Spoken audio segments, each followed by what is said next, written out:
Bonjour tout le monde, salut les bros, comme je dis classiquement. Je me présente, je suis MDM 604.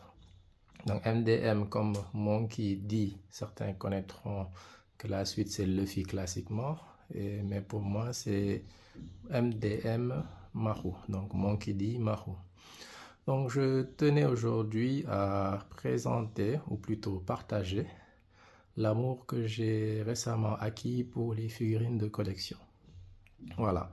Donc, j'ai longtemps aimé tout ce qui était comique, animé, film.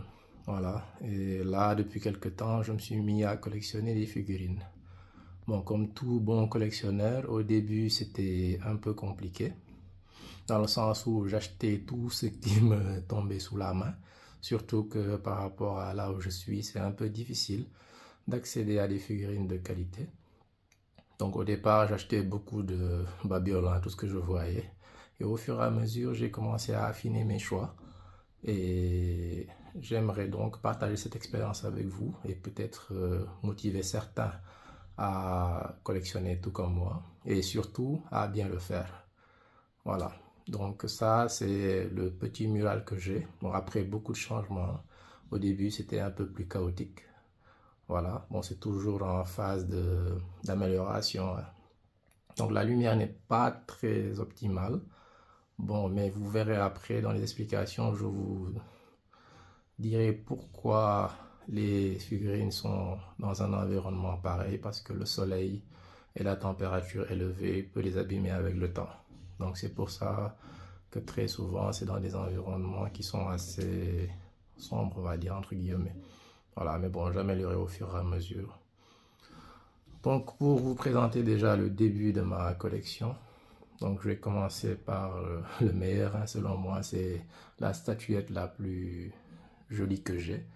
Donc, c'est basé sur le manga Demon Slayer, que j'ai découvert il y a quelques années, et qui représente donc le combat entre un de mes personnages préférés, donc Rengoku et Akaza.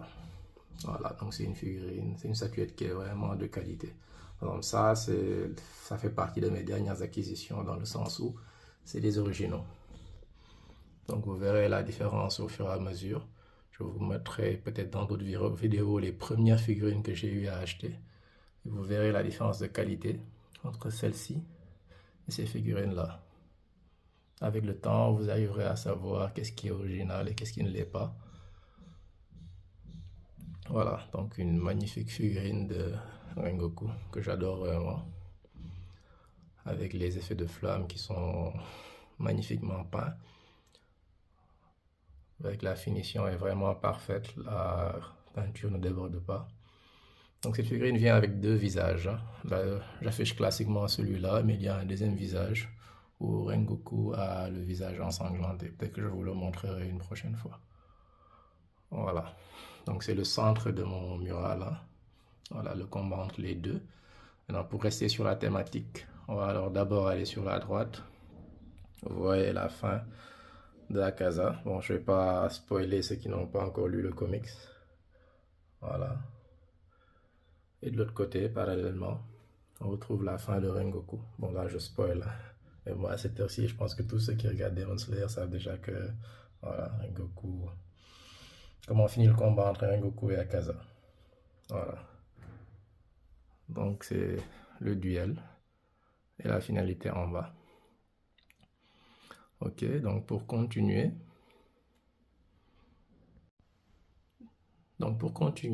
Là, je vous ai mis le deuxième visage de Rengoku avec le visage ensanglanté. Voilà, c'est les deux options qu'on a. Elles sont interchangeables. C'est deux statuettes qui ont coûté un peu cher quand même, mais bon, ça, je trouve que le résultat final en vaut la peine. Voilà, donc on va continuer sur la droite. Là, j'ai des personnages qui sont, on va dire, des personnages d'anime que j'apprécie depuis quelques temps, qui ne sont pas des personnages très célèbres ou en tout cas les classiques, mais que moi personnellement j'apprécie beaucoup. Voilà, donc on a Roy Mustang de Full Metal Alchemist, jolie statuette. À côté de lui, On a un de mes nouveaux préférés.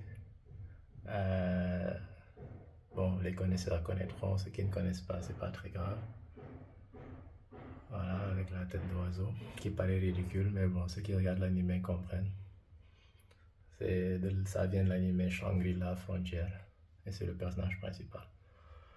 Et là, c'est le nouveau chouchou de tout le monde. C'est un Jimbo, je crois, de Solo Leveling, qui n'a pas beaucoup de statuettes disponibles sur le marché. Bon, celle-là est l'une des rares qui sont disponibles. Et elle résume un peu l'aura du personnage. Bon, vous m'excuserez pour le portable qui n'est pas très stable. Je pense que je vais acheter après un dispositif qui me permettra de filmer dans de meilleures conditions. Voilà. À noter que toutes ces figurines sont originales. Vous verrez après pourquoi cette distinction est importante. Voilà. Donc en dessous, c'était la casa. À côté, nous avons Levi de Attack of Titan. Celle-ci n'est pas originale. Donc c'est l'une des premières figurines que j'ai achetées. Mais bon, disons qu'elle est quand même bien faite. Bon, à côté c'est des Lego. J'ai des Lego, je vous les montrerai peut-être au fur et à mesure. Voilà. Donc parallèlement, quand on part de l'autre côté, donc on a Rengoku avec Ichigo de Bleach. Devrait théoriquement faire partie du Big Four, mais bon, je l'ai relégué en bas parce que je n'ai assez de place en haut que pour mettre un Big Tree. Voilà. Et bien sûr, donc, le Big Tree dont je parle, tout le monde les connaît, classiquement. C'est mes gars en orange. Voilà, donc de la gauche, donc votre gauche vers la droite, on a ma man, Monkey D, mon homonyme, Luffy. Figurine originale aussi, acheté au Maroc. À côté de lui, on a Naruto. Original également, acheté au Maroc. Et là, Sangoku, le premier manga que j'ai connu. Je pense que la plupart des personnes ont connu. Ça, c'est acheté sur Amazon. Je crois que c'est le dernier. À la base, c'est Ichigo qui était là. Parce que j'ai une collection de Dragon Ball qui est à côté. Donc, je ne l'avais pas mis dans le Big Tree. Mais là, bon, dans mon niveau dispositif, je l'ai mis. Donc, c'est les 3 mangas principaux que tout le monde connaît. En tout cas, selon moi, que moi je connais en tout cas, que j'ai connu en premier. Et voilà, je les ai mis en parallèle, en opposition, on va dire, avec les 3 mangas également que j'aime le plus, mais qui sont un peu moins connus. Donc, Demon Slayer, Shangri-La Frontière, Full Metal Alchemist. Je trouve que c'est l'un des animés les plus profonds que j'ai eu à regarder. Et bien sûr, Demon Slayer au centre avec mon préféré, Rengoku. Voilà, donc